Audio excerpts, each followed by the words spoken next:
How's it going, everyone? This is Doom Kid.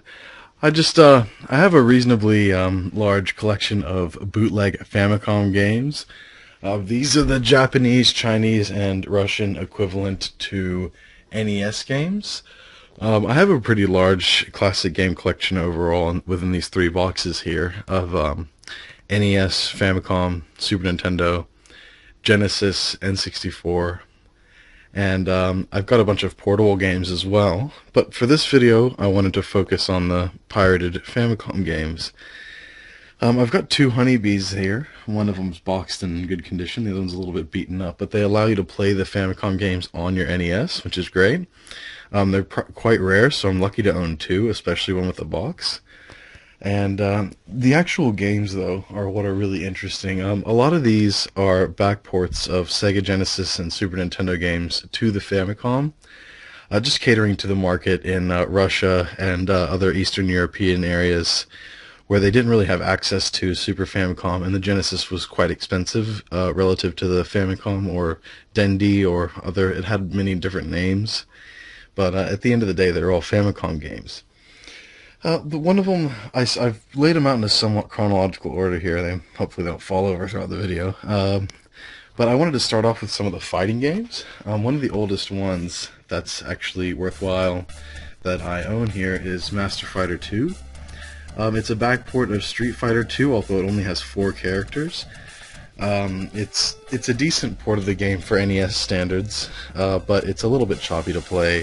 The frame rate isn't so great, and the cartridge itself is actually quite interesting. It says Yoko Soft, however, this game and a few other games I'll cover here were actually programmed by a group known as Hummer Team, and they did a lot of decent backports as well as a few homebrew games that were essentially pretty good for NES standards, although some of them slip a bit. They're responsible for Somari and the Super Mario World port, which are quite popular. Anyway, though, with the fighting games, this is the same engine that was used for Kart Fighter and quite a few other clones that I have here. They've made minor modifications to the engine with each game. Mortal Kombat 2 here is a port, of course, of the first Mortal Kombat, which makes no sense, but they often added a fake sequel number to pirated cartridges for whatever reason, just to sell more, I guess. The thing about this one, though, is it's actually decent to play. Like, there's no easily spammable... Like, the computer's easy to beat, but in two-player mode, if whatever reason you're playing this crap with a second human, the two-player mode's actually quite good, but it's missing the blood, it's missing a lot of the combos. Sub-Zero doesn't freeze people. It feels more like a generic fighter with a Mortal Kombat skin. I mean, decent by NES standards, but unless you're a classic gamer, it really wouldn't have much appeal to you, I don't think. They improved it a lot with Mortal Kombat 2 Special, which actually makes Sub-Zero freeze people. It adds characters like Kung Lao, who can now teleport. But the thing that's a problem about it is it's easy to get people in an endless grab, which makes two-player mode pretty much non-viable, which is unfortunate. They improved everything with the game, but added a huge flaw. And it makes it pointless for two players, sadly, once you figure out how to do that endless throw glitch. But it was a nice effort, and until little kids playing it would have taken a little while to figure it out. But at the same time, so far each one has a few major flaws. But as far as fighting games on the NES, I mean, that was pretty rare to pick from for as far as licensed stuff, so it's actually good that there is an option. But then you have stuff like this. Now this one has 28 players, Mortal Kombat 3. Now obviously that's ridiculous. There's only about 8 or 12 players on this. And it's quite bad compared to the other two. It's like a rush job. It's clearly built on the same engine. It has some new music and some new backgrounds, but it's just a shitty game overall. As a lot of these are, actually. But considering the hardware, they're good. You gotta go back, put yourself in the time. These were like around 1992 to 1997, most of these. This one's an attempted backport at Dragon Ball Z Super Butoden 2 for Super Famicom. It's very similar to the Mortal Kombat and other games. They're all built on the same engine here so far. And that's why I wanted to mention Master Fighter 2 first, because these are all built on that engine. And this is probably the best Famicom fighter / NES fighter that I know of. is Street Fighter 3. I don't know why it's again it's the weird fake sequel thing. This is also known as Super Fighter sometimes. But this is although the gameplay is a little slow and very slightly stiff compared to the Super Nintendo and Genesis version of Street Fighter 2, but for NES standards, it's actually one of the best fighting games. There's no completely obvious exploits. M. Bison has a kind of cheap back forward punch move, but overall, it's probably the best NES fighting game. It's right there next to the licensed game Teenage Mutant Ninja Turtles Tournament Fighters. And now I've actually got a multi-cart here that has Tournament Fighters on it. I'll just mention this briefly. This is just a cheap multi-cart. It's got Tournament Fighters, also the first Ninja Turtles, which is you know, a decent game, worth having anyway. It's got the first Batman, the Sunsoft one, which is a great game. It also has a very weird and kind of poorly done Ninja Gaiden 3 with Spider-Man skin, and I think it chops out some of the levels or maybe rearranges them. It's really weird, but you know, for people who are into the weird bootleg shit, it's actually got a nice little treat. And it's got a green, which isn't as common, as it's very cheap and very flimsy.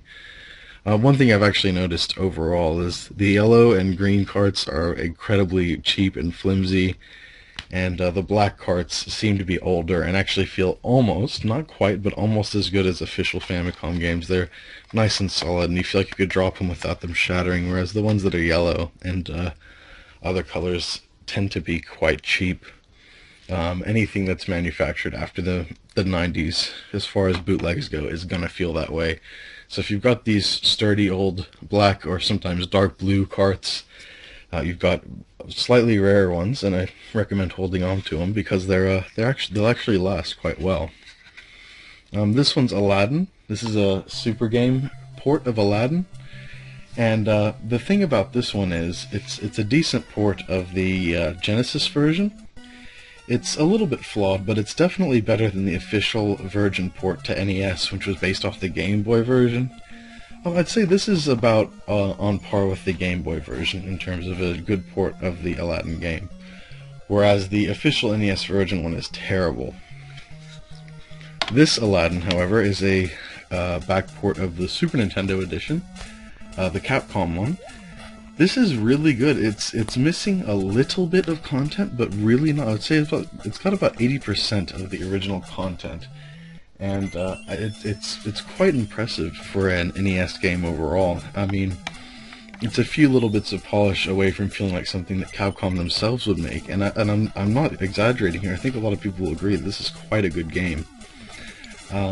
It's very faithful to the Super Nintendo version. There's a few little discrepancies, like using the parachute cloth isn't quite as swift. And there's a few game-breaking. They're not common, but there's a few spots in the game that have a game-breaking glitch that you can exploit. And it's missing the snake battle at the very end. But I mean, overall, it's a very impressive port, and it's certainly better than a lot of licensed material. This is a good game, and if you can find this one, I recommend playing it. If you're into NES games and want to see a good backport of the Super Nintendo version of Aladdin. Now this is the infamous NES backport of Super Mario World. As you can see on the label, it's absolutely ridiculous. They've covered Mario's head with Peach and Luigi's head with Peach. I don't know what they thought they were doing, maybe hiding from some sort of copyright infringement, but I really don't get the point. You see a lot of bootleg cartridges that have Mario's face messed up or replaced with a different face, and I can't think of any reasonably logical explanation. I mean, trying to hide the fact that it's a ripoff is all I can think of, but even that doesn't make sense because it just looks weird and out of place, and everything else from the games is there. Oh, well, before I move on, I just want to say I've got a few videos of this already on my YouTube channel. It's a decent port for what it is, but the gameplay is quite choppy. It definitely doesn't feel up to scratch with a real Mario game. But for a bootleg, you know, it's not bad. And there's definitely official NES games that are far less enjoyable than this. For that, I think that's worth mentioning. So, I mean, you know, you'd give it like a 6 out of 10, a 6.5 out of 10. One interesting thing to note about the Famicom version of Super Mario World is that there's a Game Genie code that allows you to move faster while jumping. One of the major flaws in this game is that Mario loses his momentum as he jumps, and this game Genie Code sort of re-implements it. It makes the movement a little bit, like the movement is still going to be a little bit wonky no matter what, and the game is still kind of poorly programmed, but it allows it to be a little bit more enjoyable. Here we have Donkey Kong 4 Country, really is what it says, but it's Donkey Kong Country 4, and it's a backport of the first DKC game for Super Nintendo. And it's actually quite good. It's missing a few stages. It's missing some of the it's missing the majority of this world screens. But you know, as a lot of Hummer Team games go, for NES standards, it's still a decent backport. The game's got a good amount of content, and it's relatively complete. It allows you to play as both Donkey Kong and Diddy Kong, and functions generally quite similarly to the original game. There's some cut content, but as far as backports go, this one is definitely high quality and worth playing if you can get your hands on a copy. Here we have a backport of Donkey Kong Country 2, which is not nearly as good. It only contains about 3 or 4 stages. It's still decently fun, but the music's not as good, and the control's a bit wonky, and the end screen, for whatever reason, is Diddy Kong and Trixie Kong in a prison cell. Which is the game over screen. So it's really rushed, really incomplete, and if you can find one cheap, go ahead and grab it, but otherwise, you know, it's not really worth your time. This is the Super Game backport of Lion King, I think the Super Nintendo version. It's really good. This is yet another case where the Famicom backport is better than the bootleg Famicom backport is better than the official version. Just like with the Aladdin backport, the Lion King backport to NES was quite terrible, the Virgin one. And this is actually really good, the Super Game version. It's on. The music is a little bit basic, you know, but it's for NES standards, it's on point, and it's one that I recommend trying. If you haven't played the original, that's okay, because it's actually still a fun game on its own. This is also another Super Game title, I believe, and it's called Boogerman. For whatever reason, the label's sideways, but I mean, Boogerman wasn't that great of a game to begin with. I never really knew much about it, but I just picked this up because it was cheap, and I mean, it's actually okay. You know, it's actually okay. I don't really have a point. Most of these games I have a point of reference because I own the original they're based off. This one is an exception, but I mean, it's okay. You know, it's not bad. This one is the MC Kids game, McKids I believe it's pronounced, and that's the McDonald's game.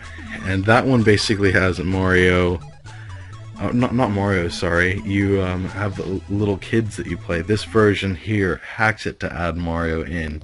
Some of the frames aren't changed, and it looks a little bit wonky, but the game in itself is sort of kind of a Super Mario 3 ripoff, so it makes sense to have Mario in it. But it's just kind of weird having a McDonald's game with Mario in it, and sometimes Mario's sprite changes to a little kid sprite. But, you know, it just was another one of those weird things. I couldn't resist the cover. I actually have the good cover that looks like Mario and Luigi mostly. There's nothing too terrifying about this one. There's versions out there that change their faces, and it's just creepy as hell, much like a lot of... Most of my bootleg cartridges don't have extremely weird art. This is an exception, but...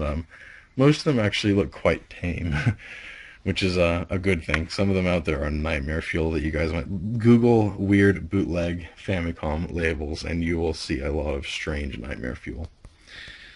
This is a really modern, must have been made in at least at the earliest 2006. It's got a lot of games on it. It says 400. I think it has about 200 games in actuality. A bunch of NES games that I would never want to buy, but it was only a few bucks, so it was fun to get a chance to play them. Shit like Back to the Future, which is terrible, of course, but it was just funny to see it for the first time on my actual system. And it has a few other... It has good games on it as well, though. It has a few Mario titles. I think it might have a Castlevania game on there, and maybe a Mega Man game. So, I could be wrong, so don't quote me on that, but it has a few quality NES titles, so it's one of those multi-carts that's actually worth getting. And for a yellow one, the plastic actually feels slightly better, which is, you know, of course, an improvement. And finally, in terms of my NES Famicom bootlegs, I have this cartridge here, which has the Flintstone Surprise at Dinosaur Peak, which is a super rare NES game. And this is just it on Bootleg Famicom. This is only worth about $20 or so. The real cartridge would be worth much more. I used to have it when I was a kid. I wish I still did. It would be a little gold mine in my pocket.